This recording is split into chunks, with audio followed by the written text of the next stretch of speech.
కరీంనగర్ అంటే ఉత్తర తెలంగాణనే ఆనిముత్యం అనేది కరీంనగర్. ఏది మొదలైన ఉద్యమం ఇక్కడ నుండే మొదలవుతుంది. ఏ కార్యక్రమం తీసుకున్నా కరీంనగర్కి వెళ్ళి స్టార్ట్ అవుతుంది. ఒకప్పుడు ఎలగందల జిల్లాగా ఉన్న కరీంనగర్ ఈరోజు పెరుగుతూ మొత్తం ఉత్తర తెలంగాణనే ఆనిముత్యంగా తయారైంది. ఎప్పుడో తాతలు ముత్తాతలు నిర్మాణం చేసిన టవర్ ఏరియా ఇది, ఆబాది ఏరియా. ఈ ఆబాది ఏరియాలో రోడ్లు వెడల్పు కావు.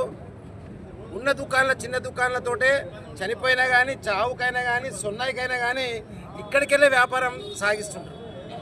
కాబట్టి ఇటువంటి ప్లేస్లో వచ్చి పోలీసు వాళ్ళు ఏదో ఫోటోల ద్వారా బెదిరించుకుంటూ వాళ్ళ ఫోటోలు తీసుకుంటూ వచ్చిన గిరాక్ను హరాస్మెంట్ చేసినట్టు.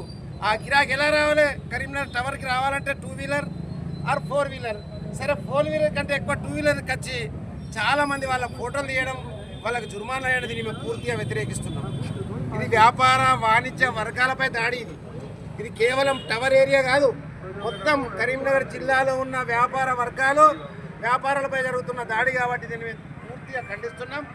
మీరు ఈ రకంగానే కొనసాగితే మాత్రం పెద్ద ఎత్తున ఉద్యమం కూడా చేపడతాం. ముఖ్యంగా మేమందరం కూడా ఈరోజు సిపి గారిని కలుస్తాం. జరిగే అన్యాయాన్ని వాళ్ళకు పెద్ద ఎత్తున తెలియపరుస్తాం. అయినా వైఖరి మారకపోతే వేరే రకంగా పోల్స్ వస్తే దయచేసి గమనించాలి. వ్యాపారులతోటి ఎప్పుడు చెలగాటం చేసుకోకండి.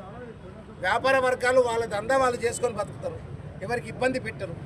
వాళ్ళతోటే కదా ఈరోజు వ్యాట్ ట్యాక్స్లు పెరుగుతున్నాయి, వాళ్ళతోటే కదా ఈ భారతదేశం నడుస్తుంది, ఈ తెలంగాణ నడుస్తుంది జిఎస్టీ ద్వారా. కాబట్టి దయచేసి గమనించాలి. ఎవరు కూడా కానీ ఎవరిని ఇబ్బంది పెట్టకూడదు. పోలీసు వారిని కూడా నేను కోరుతున్నా.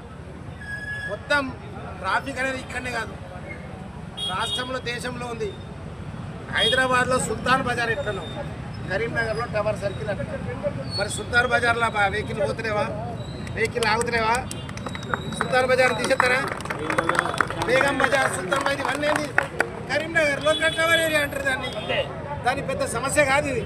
కాబట్టి దీనిపైన ఏదో కసిగా కాన్సన్ట్రేషన్ చేసి దీన్ని మాత్రం ఇక్కడనే మేము కంప్లైంట్ ఇస్తాం, ఇక్కడనే మేము ఫోటోలు తీస్తామంటే మాత్రం ఊరుకునేది లేదు. దయచేసి గమనించాలి. ఒకవేళ మీరు మీ మార్పు మారకపోతే పెద్ద ఎత్తున జిల్లా వ్యాప్తంగా కానీ ఈ ఉద్యమాన్ని చేపడతాం. జై తెలంగాణ.